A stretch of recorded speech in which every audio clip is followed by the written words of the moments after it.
Hey Rick, how are you doing? Hi. Hello. We'll just give everyone a quick rundown on the session today and what the format will be like. So we've got about 30 minutes where we'll get as much guidance as we can from Rick on all things privacy and online communication related from the lens of real estate agents, property professionals, and what we think will be the most relevant. Please put all your questions through in the chat and we'll try and address these as we go. But if we do miss them because it doesn't make sense with the flow of conversation, we'll have time at the end to circle back to those. You can see we've got some people saying hello and good morning and ciao. I love it. So in this session, we're going to guide you through, like I said, the landscape of online communication and privacy. And we've got Rick Shera, a distinguished New Zealand IT and media lawyer with us today. So a bit of background on Rick. He's a partner for a law firm, Lowndes Jordan, previous NetSafe chair, and you come with a wealth of knowledge across digital privacy and IT law in New Zealand. This has actually earned you your nickname in X or Twitter handle of LawGeekNZ. Welcome, Rick. Welcome. Thanks, Bridget. It's lovely to have you, and your X handle actually segments into my next question quite nicely. I'd love to hear from you what it is you do, and you're obviously so passionate about IT law. So could you give us a wee rundown of that in your own words? Yeah, thanks for that. I guess the way I usually describe what I do is trying to pour new wine into old bottles. And the old bottles are the law, the legislation, which is usually out of date by the time it's even passed. And that's particularly the case in the privacy realm that we're speaking about today. Our Privacy Act dates from 2020, but of course it was just a retread of the 1993 Act, and there was quite a lot of angst around the fact that it wasn't going to be up to date even when it was passed, and that has proved to be the case. So that's what I do. It's every day is different in the sense that there's always technological developments which are coming along. People ask me, well, can we do this? Or what if we do that? Are we going to get into trouble? And my answer to that is usually, well, that's a very interesting question because no one's ever asked me that before because it's all new. And as we speak at the moment, obviously artificial intelligence, AI is the development du jour. And it was NFTs 2 years ago, and now the NFTs aren't worth anything. So we've all moved on to something else. Yeah, it's a massively evolving landscape. And I guess we'll touch on that a little bit later in the webinar. So where I thought it would be a good place to start is around framing up why it's important for property professionals to be aware of this space. So high level building trust is paramount for real estate agents and property professionals. And we've got online communications are becoming more and more frequent. And then we've got the high risk of we're dealing with people's personal information, their physical safety, financial well-being, and potentially emotional stress if things go wrong, not to mention the property professional brand and legal standing. So I guess could you shed some light on, that was a lot to unpack, but some light on why this is so important? I think there are three aspects to it really. The first is that as property professionals, you're dealing with fairly, very significant assets and very significant events in people's lives. And so the legal ramifications of that are critical. Obviously, there's a lot that goes into that in terms of training and understanding of the rules and the legislation, the Real Estate Agents Act, and the various other pieces of legislation that govern real estate dealings and so on, and property management as well, increasingly. And so digital communications are nowadays the way in which that happens. Even increasingly, we're seeing that wet ink signatures of documents, for example, have pretty much almost disappeared, certainly in the more modern practices. Most of it is done by DocuSign or by other forms of digital signature, or even by email signatures and scanning and PDFing and so on. So what that means is that the legal relationships and the legal ramifications of dealing are all done digitally now. So the idea that I think some people used to have the idea that digital wasn't quite as binding as hard copy, and that's clearly not the case anymore. So that's the first thing, is that digital is going to govern legal relationships and could cause legal problems if it's got wrong. The second thing I think you touched on, Bridget, is that digital communications are likely to have a digital communication is you presenting yourself to whoever that is being sent to, whether it's been a one-to-one communication as an email or a text, or one-to-many communications, social media, and so on. Those communications are representing who you are and how you deal, how you talk to people, how you portray yourself as a property professional. And if you get that wrong, equally, it can portray you pretty badly. So reputationally, for you personally, that can have a dramatic effect. And thirdly, I think just flowing on from that, reputationally, obviously, it can have a pretty dramatic effect on your brand, the agency brand or the franchise brand that you're operating under. And that can have ramifications both for you personally and also for the brand itself. Absolutely. So what do real estate agents and property professionals need to be aware of in terms of an overview of digital law in New Zealand? What do you think is most relevant, and what are the potential implications? Yeah, I think that the first thing I'd say is that there are it's surprising, there are a surprising number of pieces of legislation that can impact in this area. We'll talk a bit more about privacy in a bit more detail, but some of the other areas that might not be so obvious, general law like the Fair Trading Act, obviously, misleading or deceptive conduct in trade. Digital communications can take the effect of being misleading if you're not careful around them, and that's particularly the case where a lot of digital communications these days are done with your phone or with a device, and they're done, real estate professionals are used to, unfortunately or fortunately, operating at all hours of the day and night, in the weekends. You're in the middle of a nice dinner and suddenly you get a call from the client saying, we want to put an offer in on that property, we've got 2 hours to do it, otherwise it's going to go west. So, that's a pretty stressful environment, and it's thinking on your feet is what good property professionals do. But having said that, there is the danger of fat thumbs or just sending something that suddenly you think, oh my goodness, I shouldn't have sent that, or I don't have the proper instructions for it, or indeed I've sent it to the wrong person. So, or I've sent the wrong attachment, or, all of those sorts of things. And that's far more easy to do when we're using our digital devices, our phones. So the types of laws that apply to that, as I said, things like the Fair Trading Act, but there's also the real estate agents legislation itself, the Act, the rules under the Act. There's the Real Estate Institute of New Zealand, its membership rules, and all of the guidance that is there. So that's the specific sorts of rules, but there are also things like the Harmful Digital Communications Act, which is a piece of legislation that says you can't send a digital communication which is likely to cause harm to someone. Now, harm is defined as serious emotional distress, and as I said before, these are stressful types of environments already. People are dealing with their house, stressful, etc.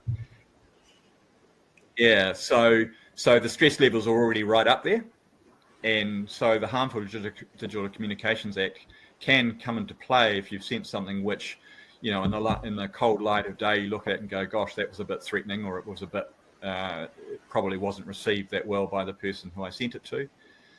So that's a piece of legislation.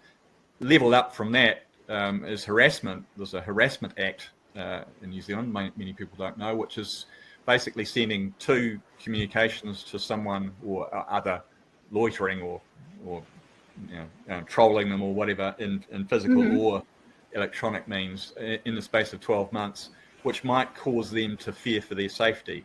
Now, that's highly unlikely in this sort of environment, but there have been occasions where, in the heat of the moment, in a competitive environment where, people are trying to get the deal, and that it's in a, competing with others. Continuous emails. Can you're going to sign up? Are we listing it, etc., etc. Some people can find that a little bit threatening. So that's other areas. There's unsolicited communications. So sending spam to people. That can be if you don't have the necessary expectation from their perspective that you will be sending them commercial promotional material, then that can be stopped under the Unsolicited Commercial Electronic Messages Act. DIA investigates that. Then you get to things like privacy, which is probably the most the most developing area, I think, in this space. There's so much to unpack there, and I like that you started to touch on some of those real life scenarios around things that real estate agents or property professionals might do that get them into those grey areas. And I'd love to just spend a few minutes getting your thoughts on what are some of the pitfalls that you think property professionals might make, like having communication on their phone, they're on all hours of the day, and how would you suggest that they mitigate that? Yes, yeah. I try not to be too negative in this. I like to find some solutions as opposed to just problems. Yeah. I think that we're all used to now operating by text. Even we all have to operate in the channels that our clients want us to operate in. It's all very well for me to say, look, I only deal by email, and so if you want to send me a text, then don't send me a text, send me an email. Well, a lot of or a WhatsApp message or whatever. Not many TikTok videos, but you never know. So I think the reality is that we end up having to deal in those channels, and you get a text from someone at 9:30 at night, and they want a quick piece of advice, or should we up the offer, etc., or have they come back to us? Do we say yes? Shall we accept the offer? All of those sorts of things. The temptation often is to respond by text. I think the best practice guidance I can give is, first of all, to stop and think before sending and check carefully. If it's something which is going to be, affect legal relationships between people, if it's going to be legally binding, then I would caution against doing it by text, because it is very difficult to send a text which has the necessary degree of breadth and formality that it is required for someone on the other end, or for the person sending it, to really have thought about, every word could be sacred. For those who have ever ended up in court with their emails attached to an affidavit in the court, it's bad enough to get your email attached to an affidavit. If you're getting a text attached with a couple of emojis in a strange little piece of text which doesn't really mean what you intended it to mean, it's extremely stressful and embarrassing. So I think the caution of taking some time, doing the more binding things by email. And it's funny because back in the day we would all have said do it by hard copy. Email's just way too quick and way too difficult. Now we're saying, well, email is the formal way of doing things. And I think it does, when you send an email, it does tend to make you sit down and check the words a bit more carefully than you would do in a text. The second thing I would say is there's two other best practice things, and these are motherhood and apple pie, really. It's all very well for me to say it, but all of us have been in this position where you send an email and it goes to the wrong person.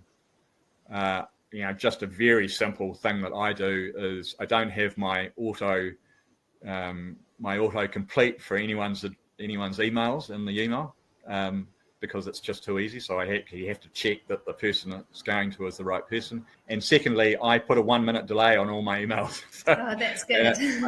I can't tell you the number of times that has saved my bacon. You push send on the email, it goes to your outbox, it sits in your outbox for a minute, and you go back into it and think, gee, did I attach the right thing there? And then you go in and check. And there are many tools that people can use. Different products have different tools in terms of the protection and so on. And the third thing, obviously, is that attachment has to be the right attachment. So, I mean, this is all very basic, but it can trip you up quite badly. But the best thing I can tell people is definitely take time. Just think about before you push send, read it again, have a look at it, just check it. There's a question that someone's just raised. I believe an email or text can be rescinded within a minute or so. Is that correct? We've all seen those strange emails that you get where someone says, Joe would like to recall this message. It's just absolute rubbish. Yeah. The message doesn't get recalled. It sits in your email box. And in fact, I've got a situation at the moment with another client where an email was sent to the wrong person, to a group of wrong people, and a recall message was sent. And the result of that was that the people who didn't read the message originally clearly read the message after the recall was sent and have still got the recall. So you can't actually pull, unless you're in a managed environment where the emails are within the same environment, you can't delete the emails. Once they're out, they're out. Some phone systems, Apple in particular, does have the ability, I think, to rescind the message, but I still don't really rely on those. So my guidance to everybody is, once you've sent, and this is the danger of digital communication, once you've sent it, it's out of your control. And the difficulty for us all is that once it's gone, it could be to a sender, to a recipient who you didn't intend, or indeed a recipient who decides that they will use that in a different way. It might go viral very quickly, particularly with social media. And so once you've posted something, expect it to be used in a way that you didn't necessarily intend it. And I always say to clients, just imagine that text, email, whatever you sent, social media post, is on the 7 o'clock news tonight being read out by the newsreader. What's it going to look like? Or on the front page of the newspaper.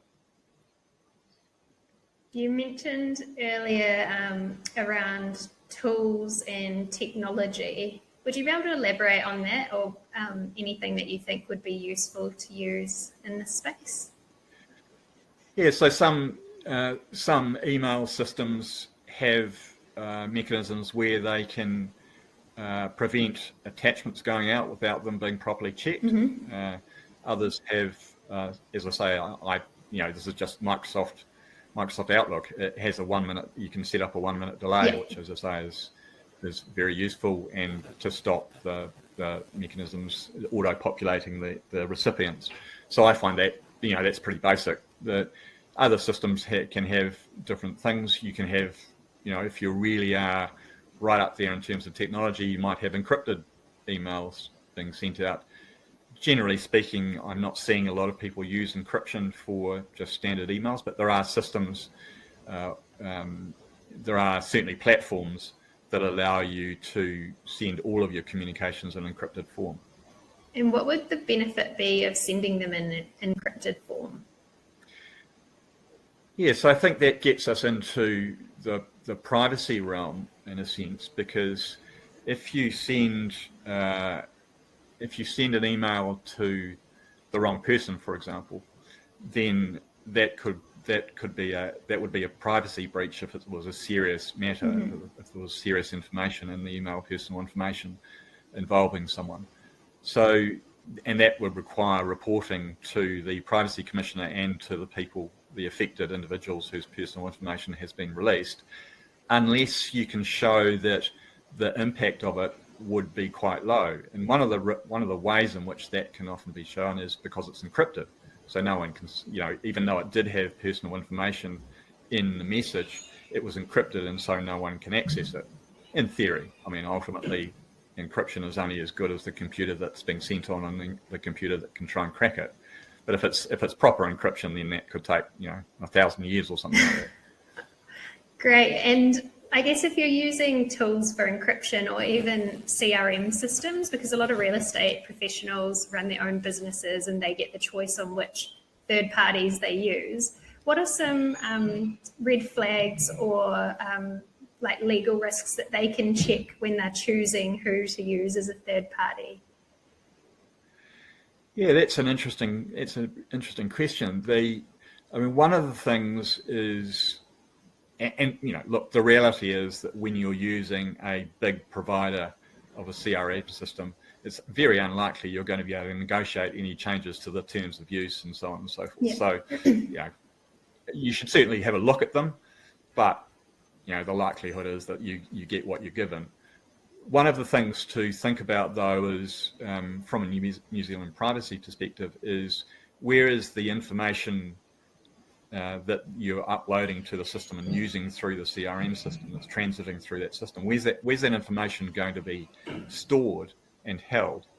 Is it going to be stored and held in New Zealand or Australia or the United States or some other country? And whether you disclose that to clients, because some clients perhaps might not like their information to be transited through the United States, which is subject to the Patriot Act and various other forms of law enforcement review and so on and so forth. I certainly have some clients who would prefer that not to be the case, not because they're doing anything wrong, It's just that they don't like the idea that law enforcement can just trawl through their emails and see whether there's anything going on. So those are some aspects. Under our Privacy Act, where information is going to be held in a different jurisdiction, you are required, personal information, you're required, and that information is being transferred, you're required to make sure that that jurisdiction has similar privacy protections to New Zealand's Privacy Act. Mm-hmm. Most countries do, Australia, Europe, United States, possibly. Europe and the United States have just formalised a information sharing regime in replacement for one that was kicked out a few years ago. So generally speaking, Japan, a lot of countries have what's called an adequacy ruling from the European Union, which is probably the high watermark in terms of privacy and data protection. So if you have an adequacy decision from the EU, then you're likely to be a country like that, Japan, Singapore, places like that. So that's one thing to think of. Obviously, there's lots of technology issues around the use of these types of systems, but I don't need to go into that here. I'm sure people on the call are probably much more familiar with that. Yeah, I think there's varying levels of awareness on that. And I guess I'd love to talk about AI because it's emerging and more people are adopting it. What are the potential legal challenges with AI and personal information in your view? Yeah, the two big issues at the moment with AI are intellectual property, copyright, the fact that the AI systems have been trained on a whole lot of material that they've grabbed from the internet without permission from the authors of that information. And there are big cases going on in the States over whether that's a copyright infringement. But there are also cases developing in terms of privacy, in the sense that this information is now held by another entity. What are their privacy protections? How can they make sure that information is going to be kept secure? From the point of view of us using AI, both from a privacy perspective and just from a general confidentiality perspective, I think we have to be very, very careful when you're using AI, for example, ChatGPT, to ask it a question. Very careful in terms of putting personal or private or confidential information into it, because they make no guarantees that information will be kept secure. That they're using it to train the large language models that they use, and potentially it can be accessed by either people within OpenAI, the organisation, or potentially even by other people. Now, there are lots of moves being taken to make that more secure and so on, but at the moment it's a little bit of a Wild West scenario where we don't quite know what's going to happen.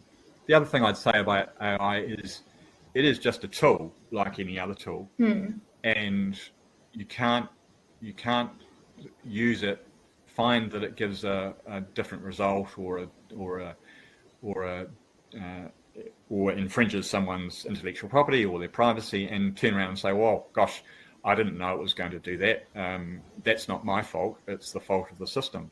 If you're using the tool, then you're responsible for its use, and any breach of law or breach of rules that flows from that will be down to you. Yeah. So I think you need to understand how these systems work very carefully. I mean, there are a multitude of different systems, of course. You know, I've talked about large language models, which is text, but also things like AI for using photographs and imagery. You know, that can be copyright infringement. There are arguments as to whether it is or isn't, but you don't particularly want to be a test case. And I've certainly had situations where people have uploaded what they thought were freely available images onto their website for use in marketing materials, etc. And then a year or so later received a cease and desist letter with a demand for thousands of dollars for the use of someone's picture. Now, whether it was legitimate or not, you know, you face up to the fact that, well, someone might issue proceedings against you. Unlikely, but sometimes they do, and the cost of that can be quite substantial. So you do need to be careful around using material that's generated by AI. Yeah, and checking the source. We have a good question here from Paul. If you enter your own name into ChatGPT for, say, a bio, is that dangerous? I don't think entering your own name is too much of an issue. You know, for those who haven't played around with ChatGPT, it's definitely worth having a play around with it to ask it questions and see what it delivers. The one thing though the other thing that I should say about AI, and particularly about ChatGPT and the other ones, Bard, which is Google's one, and there's a couple of others that are around, is they don't deliver truth. The ChatGPT engine has got no idea whether the information that it's delivering to you is correct. It doesn't care about that. All it's doing is saying, based on the string of words that you've input into the input string, what is the statistically most likely answer that you should get? And it just calculates the value of the words you put in, calculates the value of the words that are likely to be most relevant to the string you've put in, and delivers it up to you. Now, what that means is that it can deliver completely wrong results, completely wrong. You know, I've asked it sometimes, you know, have you got an answer to this particular legal problem? And it comes out with just beautifully written and very, very persuasive answers, referring to cases and legislation which don't exist. So I think from a property professional's perspective, if you're using these things to develop, for example, let's say you're using it to develop a blog post, which a lot of people are using these things for, you have to be very careful to check what it spits out, because you can't, you could post something which is completely incorrect. And that's not only embarrassing, but it could ultimately, I suppose, if someone relies on it as advice from you, get you into legal hot water. Yeah. And that ties back into giving yourself space to check the work and make sure everything you put out is accurate. Yeah, that's right. And it can be quite difficult. You get, as I say, the large language models deliver material which is, it's a bit synthetic for anyone who's read it. It's a little bit lacking of personality, but it is very well written. So, and it therefore does seem very convincing, I must admit. Yeah. I've just seen there's another question here from Dee. Do I need permission from clients and vendors, etc., for their personal details to be added to my CRM? Yeah, that's a good question, and I'll raise it up a level in terms of privacy and give you a little bit of background about privacy. So the Privacy Act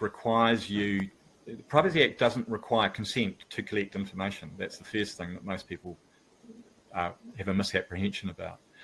But what it does say is that you must only collect information for a lawful purpose, and you only collect the information that you really need for that purpose. So what's called data minimization. You shouldn't be collecting information you don't need. And in fact, as a little aside, it's highly risky these days to be collecting information you don't need and keeping it, because we are all subject to potential hack. There are plenty of situations where there have been privacy breaches in the news, and the more information you have, the more risky it is, both in terms of the hack and also in terms of the seriousness of the breach. And as I mentioned before, if the breach is serious, then you have to notify the Privacy Commissioner and you have to notify the affected individuals. If you've got information, and there's a classic situation going on at the moment for those who will have seen it, Latitude, the financial provider, it had information which had information from many years ago, because it kept processing loans and so on and so forth. And the attention there is, well, have you kept the information for too long? Because the next stage in the privacy regime is that you can only keep the information for so long as you need it in connection with the purpose for which you collected it. So if you're collecting it to advise someone on a real estate transaction, so if you're acting on a transaction and the transaction is over, what is the purpose for which you collected the information about the vendor or the purchaser indeed? Well, it was to effect the transaction. Do you need to keep that information for longer? Well, there are some reasons you have to keep it. There may be AML rules and so on and so forth. And so there are legislative requirements to keep information. But beyond that, you shouldn't be keeping the information just because, well, it might be useful someday. Maybe we'll be able to approach those people in 5 years because we know everyone starts to switch their properties around in that sort of period. Are you ready to sell again, etc.? Maybe not the purpose for which it was collected. So you have to be quite careful. And then thirdly, that then flows into, well, what can you do with the information? And it's always got to be tracked back to the purpose for which you collected it in the first place. So to answer your question, the question about putting it into a CRM, yeah, absolutely, you can put it into a CRM if the operation of the customer relationship through the CRM was incidental to the purpose for which you collected it. But if it's 10 years down the track and you've still got that information in the CRM system and the CRM system gets hacked, then you're going to be in trouble because you've kept that information for too long. What would be some examples of information that is okay to keep for 10, 15, 20 years? I'm thinking that we've got real estate agents or property managers that will have potential buyers and vendors, and they'll want to reconnect with those throughout time. Yeah, well, that's the question. You collected the information because you had a listing from Sally, and the property got sold. Sally's moved to a different property. Does Sally want you to be continually connecting with her to offer your services into the future? Possibly not. That wasn't the purpose for which you collected Sally's information. Wasn't to keep you on your books and touch base with every 3 years. And she may not want that. So I think you do need to be careful to think about what is the core purpose for which you collected it. In this area, up until a few years ago, most people were pretty sanguine about it. They, well, it doesn't really matter. Yeah. Now, as I say, there's two reasons why you need to be worried. One is that the Privacy Commission is getting much more active in this space. And I think, as I say, the Latitude situation will really start to focus attention on this. And secondly, as I said before, there is a huge risk in keeping that information. If you're no longer acting for Sally, 5 years later, and your system, the CRM system, gets hacked, and Sally's personal information is now on the internet, she's not going to thank you for keeping it beyond the time when you needed it. And that's a big risk for anyone.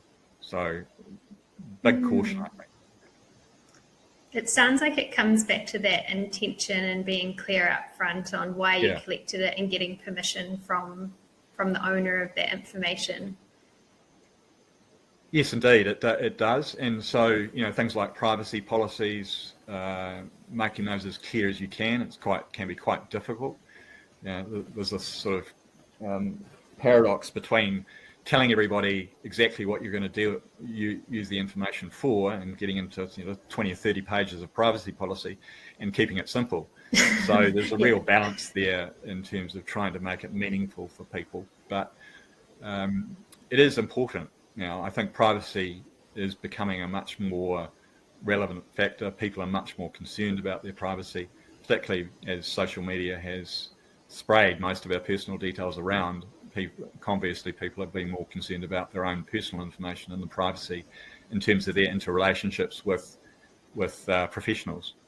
Yeah, I know even myself, I'm more wary of what people want to use my data for when I'm signing up for things.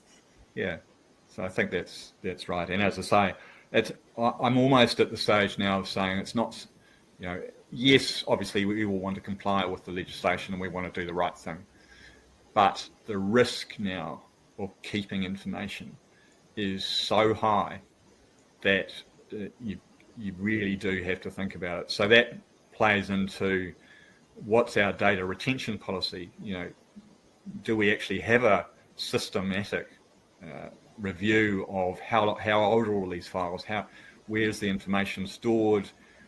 What's the security of it? Because of course, information which is not being used that often tends to just end up stored on a hard drive somewhere that's not really looked at. It becomes out of date, it becomes insecure, and is the easiest port of call for a hacker to get into, or indeed a disgruntled employee or someone else. Paul's asked a question: doesn't the unsubscribe button mitigate keeping database contact details? So unsubscribe buttons are required for commercial information under the Unsolicited Electronic Communications Act, or whatever it's called. I can never remember the damn name, but the spam legislation. So if you're sending commercial messages, promotional messages, etc., then you are required to have an unsubscribe button on your emails. So in terms of mitigation, yes, that's what I'm saying. In terms of having systems, data retention policies, whether that's the unsubscribe functionality, which, if someone unsubscribes, then their email address is taken out. Although my experience of unsubscription is that all that happens is that you're taken out of the mailing list. That doesn't necessarily mean that the personal information has been deleted from the sender's systems. It's just sitting there. So when I talk about retention policies and deletion policies, it's all about, well, what information have we got? What do we need to keep? When are we going to delete it? If we think we might, there are legitimate reasons to keep personal information, statistical purposes, market research, etc. But if you're going to do that, then you have to anonymize the information and make sure that the personal part of the information is taken out. So it might just be, hey, we've sold 27 houses in this particular district without any of the names attached to them. There's a lot to unpack here, and I'm just thinking the workload can be very high on small businesses to stay up to date with the constantly evolving landscape. What are your recommendations on the best resources or places where property professionals can go to get this information as easily as possible and in the simplest format? Yeah, I think obviously training sessions like this are good. I certainly know the Real Estate Authority has a number of training sessions that they're doing, continually doing and developing in this area as well. So look out for those sorts of things. I think I would suggest, obviously, bigger brands have their own in-house IT and tech people.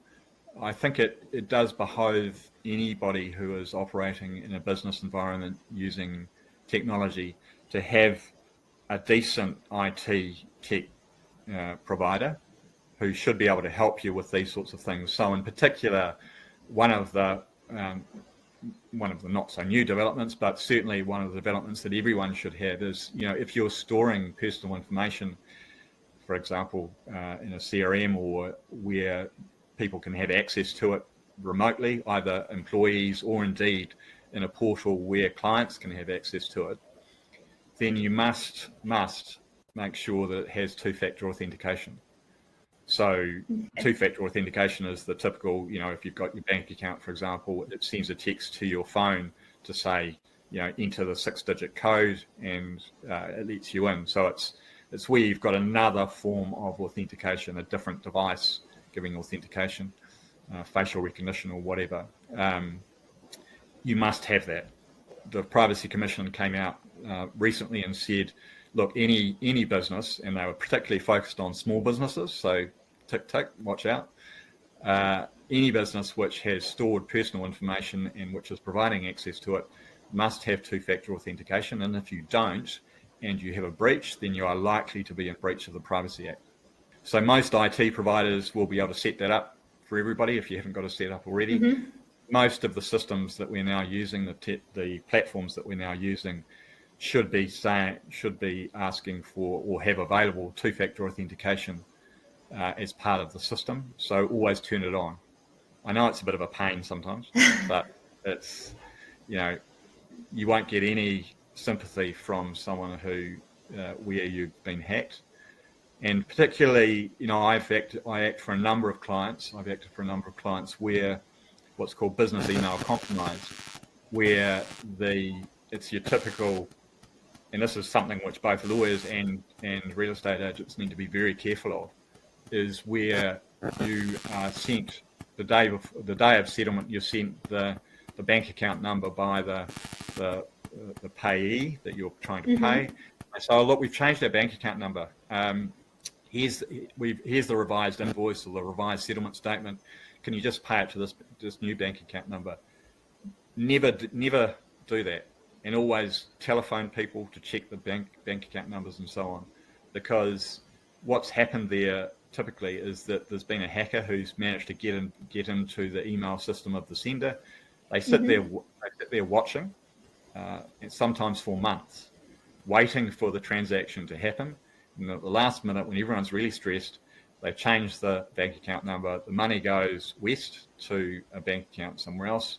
It's immediately transferred out of that bank account overseas, and you never get it back. And so you're seeing that in the news already, but what you're not seeing necessarily is business-to-business situations where that's happening with significant sums of money. And I'm not talking thousands or tens of thousands or hundreds of thousands. I'm talking millions.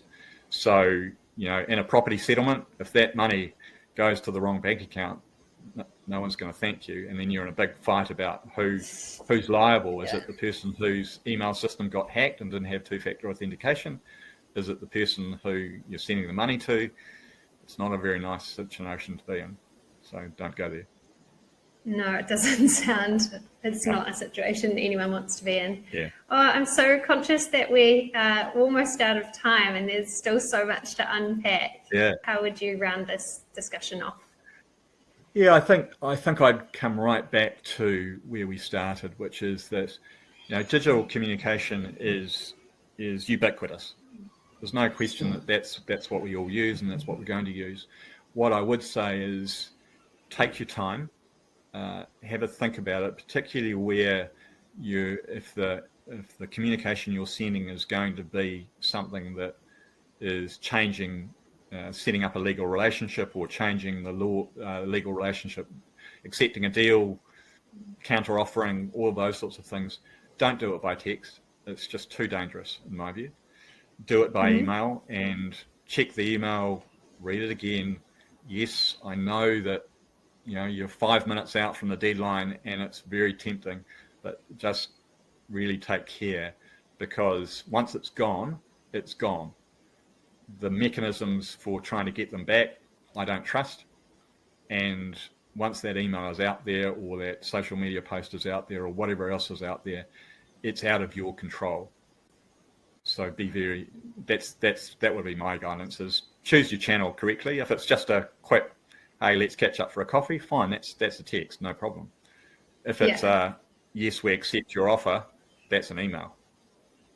Thank you so much. That's been really insightful, and I really appreciate the questions from the audience.